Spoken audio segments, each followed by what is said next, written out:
Salutacions des de la televisió digital Ontinyent, avui amb motiu de les pròximes eleccions a la presidència de la Societat de Festers d'Ontinyent. Vos portem unes entrevistes als dos candidats que s'han presentat al càrrec. En aquesta ocasió ens trobem en Javier Reig. Javier, bon dia. Bon dia. Javier té 52 anys, la primera comparsa fins als 14 anys va ser la de Saudites, son pare va ser fundador i perteneixia a l'esquadra Aladins, on té molts amics. Des d'aquest moment va passar a ser càvila, on ha estat de president.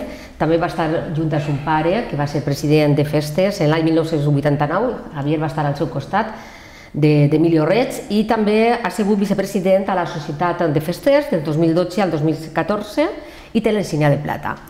Javier, quin és el primer record que té de la nostra festa? És difícil, però n'hi ha uno que per mi és molt entranyable. El primer record, insistís, vol dir que el més entranyable, el més carinyo li tinc, és nosaltres tenim un acte que és l'Almorzar de la Llàgrima, que segurament siga dels més importants dins de les nostres festes. I jo recordo sempre estar amb mon pare quan era president en la primera etapa, en la dècada del 75, que va entrar ell, o 76, jo era xocotet i estava en la barra del bar de la Societat Festers, darrere de la barra, en un raconet, veient l'acte com mon pare presidia, aquest almorzar, i aquests moments, aquesta calor, aquesta emoció que el mateix acte du, no? I és un record molt bonic, xocotet ahí en un raconet, molt bonic. Molt bé. La seva implicació a la festa l'ha dut a pertànyer a diferents comparses. Per què i com ha sigut este pas? A veure, com tu antes has dit, jo, el meu origen, o el meu inici en la festa és en la comparsa Saudites. Mon pare era un home molt implicat en la festa i, de fet, perteneixia a moltes comparses, no? I una d'elles va ser de Saudites, de la qual ell, com tu molt bé has dit, va ser fundador, i jo vaig estar en aquesta comparsa. La primera comparsa que em va vestir a mi de fester van ser les Saudites. Vaig estar fins als 13 o 14 anys en estos, i després, al final, la festa són els amics. I jo vaig anar a Càviles, que és on realment tenies amics més íntims, i on ja tenia germans, on estava mon pare també, que també era càvila, i vaig estar allí fins avui. També tinc una etapa en els llauraors, però per lo mateix, perquè mon pare també perteneixia als llauraors, i per carinyo a aquesta comparsa, per simpatia, perquè estava mon pare, vaig entrar a estar uns anys ahir. De fet, vaig ser el primer tro en els llauraors en el 95, l'any que em vaig casar. I això és un poc la història. Molt bé. Enguany n'hi ha dos candidats. Què opina al respecte? Doncs mira, jo des de la primera entrevista que m'han fet ho ha dit. El que ha guanyat és la festa. Que avui, en els temps que estem corrents, que tinguem dos candidatures, que siguin dos equipos complets, perquè quan parlem de dos equipos tinguem en compte que són 14 o 15 persones dispostes a treballar per la festa, a involucrar-se, que tinguin inquietuds, que vulguin estar ahí, aportar el millor de cada un. Jo crec que qui és guanyant és la festa i devem d'estar d'enhorabona als festers. Molt bé. Javier, què l'ha motivat a presentar-se com a candidat? Doncs mira, m'ha motivat l'amor a les meues festes, el que a mi en ma casa m'han ensenyat sempre, que ha sigut respetar les nostres festes, mimar els nostres moros i cristians, cuidar-los i sobretot preservar aquest patrimoni que ens han deixat els avantpassats, que al final no és altra cosa que la cultura i tradició d'un poble, i què millor fer-ho això des de dins, treballant des de la casa. Molt bé. Ens agradaria també que ens parlara del seu equip de festers que l'acompanyen en la seva candidatura. Entre ells hi ha membres que ja han tingut implicació directa en aquesta responsabilitat i m'imagino que també alguna cara nova. L'equipo, jo puc presumir de l'equipo que duc. L'equipo per mi és un equipo de 10, un equipo de festers, però en totes les seues paraules. Jo em sent molt orgullós que aquesta gent ha volgut estar al meu costat després de tants anys que tots hem treballat per la casa. I què vols que el diga? Nosaltres vam estar molts en l'època de Toni Morales, senyor vicepresident, on van aconseguir canvis importantíssims per a la festa, que avui encara segueixen en vigor. La gestió econòmica que es va fer en aquell moment va ser magnífica, que es va rebaixar en un 50% el deute de la casa en 3 anys que vam estar nosaltres. I ja el dic, el passar-la en baixar al final. Canvis, l'arrencada de Diana que es va fer en Martínez, canvis que avui segueixen en vigència, que han sigut un èxit. M'acompanyaran gent nova que ve després, però ve també, sincerament, triar per la qualitat que tenen i perquè sé que la faena que s'ha assegut d'encomanar van a fer-la igual que és de més, de 10. Molt bé. En cas de resultar guanyador de les eleccions com a president de la Societat de Festers, quines serien les línies de treball a desenvolupar? Si nosaltres entrem, crec que tots ja ho tenim clar. Tindre una relació cordial amb les comparses, més encara si cap, sobretot en les comparses que tenen càrrec. En les comparses que tenen càrrec, la Societat Festers té que posar-se al costat i veure què necessiten, de què poden dispondre de nosaltres.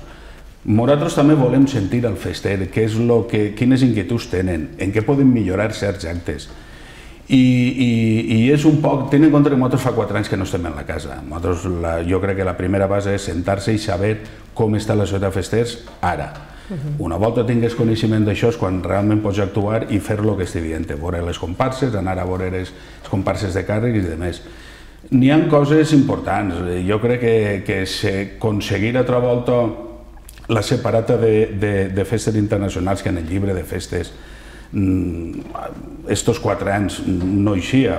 Jo crec que nosaltres devem de recuperar certes coses, però jo el dic, fins que no entrem és veure com està la casa i a partir d'ahir decidir què és el que anem a fer. Molt bé. Dins dels actes de les festes de moros i cristians, l'acte que més projecció dona cap a l'exterior és l'entrà, sin dubte. Com evalua actualment aquest acte?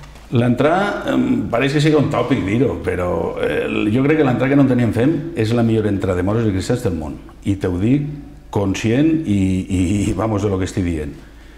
El nivell de ballets que no tenen n'hi ha, jo no conec en cada lloc. El nivell de música festera, de compositors joves que estan apostant i eixint, aflorant, treballant, fent música per festes, on tenien, jo crec que no en ninguna població. La qualitat dels boatos d'on tenien és increïble. L'esforç que les comparses fan, el que invertim en moros i cristians. Tots crec que coneixem altres poblacions i jo crec que el que així fem no es coneix fora d'on tenien. I màxim si tenim en compte que on tenien és una població que eixim tots els festers i que traiem les bandes de música que la festa necessita. I que si nosaltres entrem, seguiran eixint tots els festers i traient les bandes de música que el fester necessita. Si tot això ho tenim en compte, no hi ha ningú dubte. La festa està ahí, la gent està impulsant el mateix fester i jo crec que seguirem tenint el millor espectacle de moros i cristians, segur. Molt bé. Quina prioritat hi ha per aconseguir la declaració d'interès turístic internacional? La declaració d'interès turístic internacional, que jo crec que és de llei ja aconseguir-ho, la gestió administrativa o la gestió forta la té que fer i està fent-la molt bé l'Ajuntament. La Societat Festers el que té que fer i nosaltres seguirem fent és apostar per aquesta labor i posar-se al costat d'aquesta entitat, com és l'Ajuntament, i colze a colze treballar i intentar d'una vegada per totes aconseguir el que jo crec que és de justícia, on tenien després de 150 anys de festes, en la qualitat que nosaltres tenim, com han obert les portes al món. Així s'han fet el primer encontre d'ambaixadors a nivell internacional, que nosaltres, després d'insistir, d'obrir al món les nostres festes, que consideren que no ho tinguem, jo crec que no és just. Però el resumen és que estarem al costat de l'Ajuntament, aportarem el que l'Ajuntament ens demana i a veure si entre tots podem aconseguir-ho. Molt bé. Per a concloure l'entrevista, quin missatge voldria transmetre al públic i als festers i festeres? Pues molt senzill. A mi m'agradaria que confiaren en nosaltres. Nosaltres som una junta experimentada, una junta que jo crec que tot el poble ens coneix, que hem estat en la casa i que coneixem molt bé la casa, que podem seguir aportant molt per fer més gran, si cabe, els nostres moros i cristians, i que el dia 11 el fester té la decisió, el que ells diguen serà. Molt bé, doncs Javier, moltes gràcies per el seu temps. A vosaltres, gràcies. Per la nostra part, esperem que vos hagi agradat aquest contingut elaborat des de la TV digital Ontinyent. Recordeu que podeu seguir-nos a les nostres xarxes socials i també participar en nosaltres, en els vostres comentaris i aportacions. També agrair a Toni Rivera i Salón Green, que es troba en Martínez Valls 60 i en el centre comercial El Teler, a Tabata, en Martínez Valls 30, i per supost a la Societat de Festers per obrir avui el Museu Fester. Gràcies per la vostra atenció i vos convidem a seguir amb nosaltres a la nostra web www.tvdigitalontinyent.com.